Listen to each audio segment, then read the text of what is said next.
So, hello everybody, this is Bhante, Joe here, and I'm just here at the Dhaatunakuti and thought to record a shorter water for the internet. So I thought that could maybe start with just a little bit of meditation, so we can lean forward a bit and arch the spine, and look about 3 feet in front, and close our eyes. And can spread thoughts of goodwill to our right hand side, wishing may all beings to my right be happy and at ease. May they put in place the causes necessary to be happy and at ease. And we can make the mind infinite, can make it unbounded, all the way to the ends of the universe and beyond. In every dimension, may all beings to my right be happy and at ease.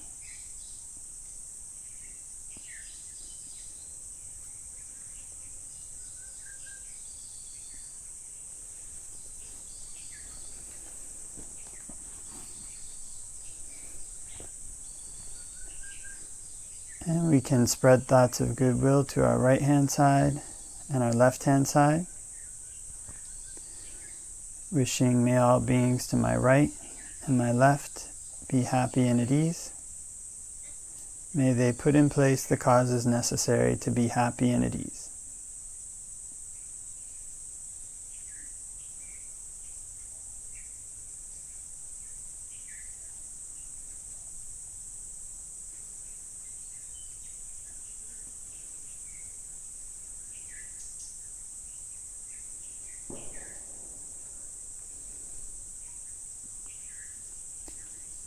And we can spread thoughts of goodwill to our right hand side, our left hand side, and in front. May all beings to my right, my left, and in front be happy and at ease. May they put in place the causes necessary to be happy and at ease.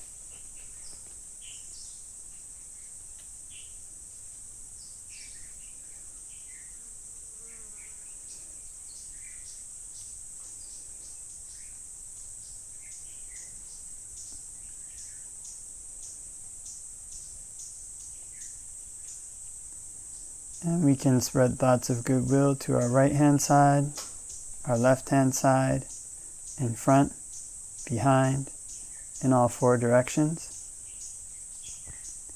May all beings in all 4 directions be happy and at ease. May they put in place the causes necessary to be happy and at ease.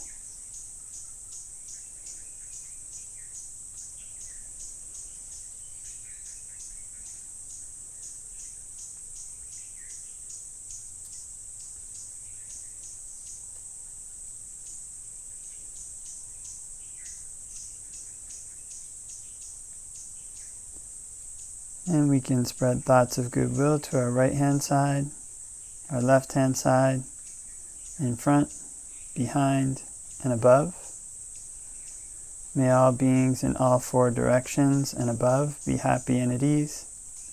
May they put in place the causes necessary to be happy and at ease.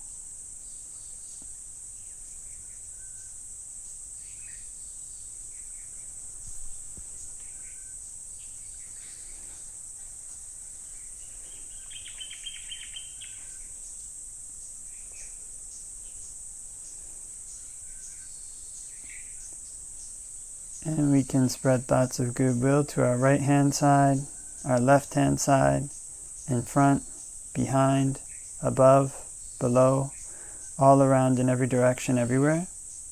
May all beings all around in every direction everywhere be happy and at ease. May they put in place the causes necessary to be happy and at ease. And we can make the mind infinite, can make it unbounded, all the way to the ends of the universe and beyond. In every dimension, may all beings all around everywhere be happy and at ease.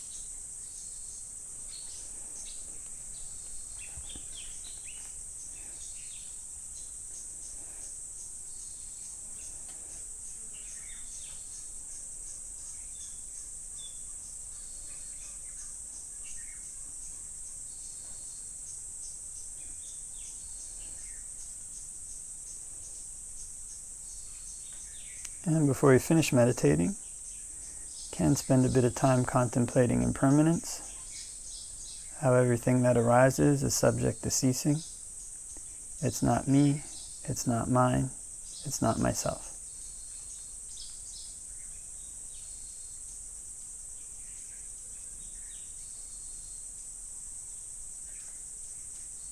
And can open our eyes and do a short awada for the internet. Namo tassa bhagavato arahato samma sambuddhassa. Namo tassa bhagavato arahato samma sambuddhassa. Namo tassa bhagavato arahato samma sambuddhassa. Buddhaṃ saranang gacchāmi, Dhammāṃ saranang gacchāmi, Sanghaṃ saranang gacchāmi. Dutiyampi Buddhaṃ saranang gacchāmi, Dutiyampi Dhammāṃ saranang gacchāmi, Dutiyampi Sanghaṃ saranang gacchāmi.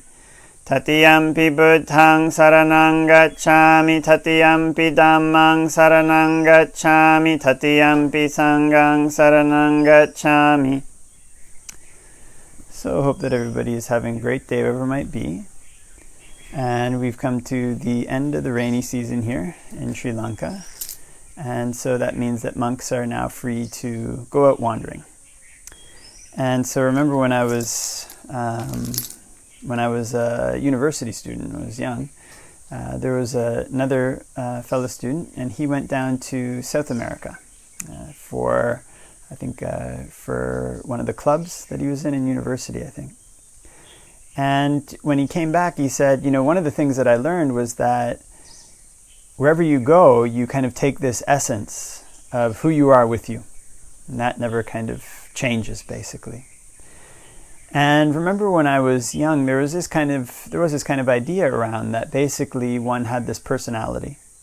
And more or less, one's personality was the kind of the essence of who one was. It was who one really was. And so, of course, coming to Buddhism, that kind of idea can change. This idea of who one really was, the Buddha kind of criticized very heavily. And a lot of these things, what one thinks about who one really is bound up with the body, bound up with having a body that's healthy, bound up with having a body that's functioning. So oftentimes what may tend to happen is that one kind of goes out and does things, kind of has a job or has various ways that other people interact with one. And based on the ways that people interact with one that are pleasing, when one does certain things, one develops this kind of sense of gladness around certain skills that one has, certain aspects of the way that one interacts with the world. And based on these, one kind of tends to create a sense of who one is, sense of one's personality. And it's not only good things, sometimes bad things too. One kind of tends to yell a lot or whatever it might be, then one may feel that this is an aspect of one's personality. But generally, people like to build a self around things that are pleasing. And so oftentimes these things are based on skills, abilities, physical appearance, and all these things are based on having a healthy, functioning body. So usually when people think of who this person is, like who, say the name of a person, what will come up about that person is that person's face. It's kind of, that's how that person looks. That's who they are. This is their face. And of course, this thing with a person's face changes over time. Kind of, it's not something that lasts forever. And so one may have known people in elementary school when one was young. And then as one gets older, one may meet them after a long time, but not really even recognize them, because their face has changed so much. Even from high school, one may have trouble recognizing people who one knew in high school. Kind of their faces change quite a lot. And so this is the thing with the body. Whatever kind of ideas one has in the background about this body belonging to me or being myself, when those things start to change, one suffers a lot. So I remember hearing a story a while ago. There was a very famous, they called them supermodels. I don't know what terms they use these days, but when I was young, they had these kind of supermodels, the kind of normal models, and then the really, really famous, really, really rich ones were called supermodels.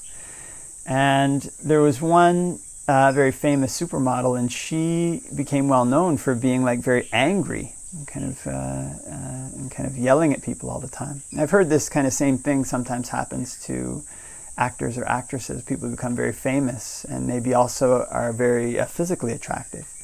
Then people give them quite a lot of leeway because of their physical attractiveness. They tend to be nicer to them and maybe give them more things. And of course, if they have wealth on top of that, then they'll be given even more leeway.